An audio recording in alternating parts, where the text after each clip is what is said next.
Hey, it's time for a rapid-fire update on the Ukraine-Russia conflict as of June 2025. Big headline. Russia claims its troops pushed into Dnipropetrovsk for the first time in this war. That's a huge deal because this region is a powerhouse for Ukraine's industry. But to be clear, Ukraine hasn't confirmed this, so take it with a grain of salt. Meanwhile, the skies are buzzing with drones. Russia says it shot down more than a dozen Ukrainian drones over Moscow and other regions. No serious damage in the capital, but a chemical plant fire in Tula left 2 injured. Ukraine's drone strikes are ramping up. Just last weekend, they reportedly took out up to a dozen Russian bombers, deep inside Russian territory. Russia is hitting back hard.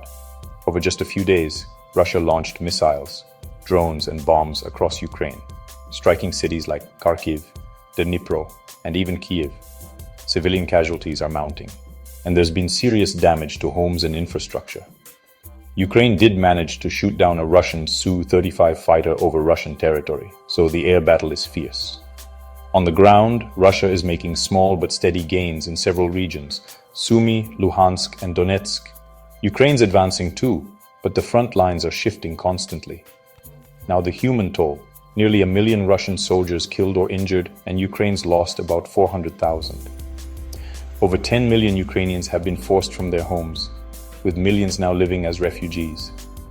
The war's also battered Ukraine's economy.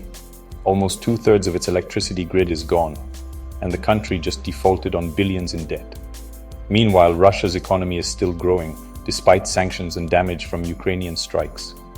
And finally, peace talks are stuck. Both sides blame each other, and even a massive prisoner swap has fallen apart. But public support for negotiations is rising, maybe a sign of hope for the future.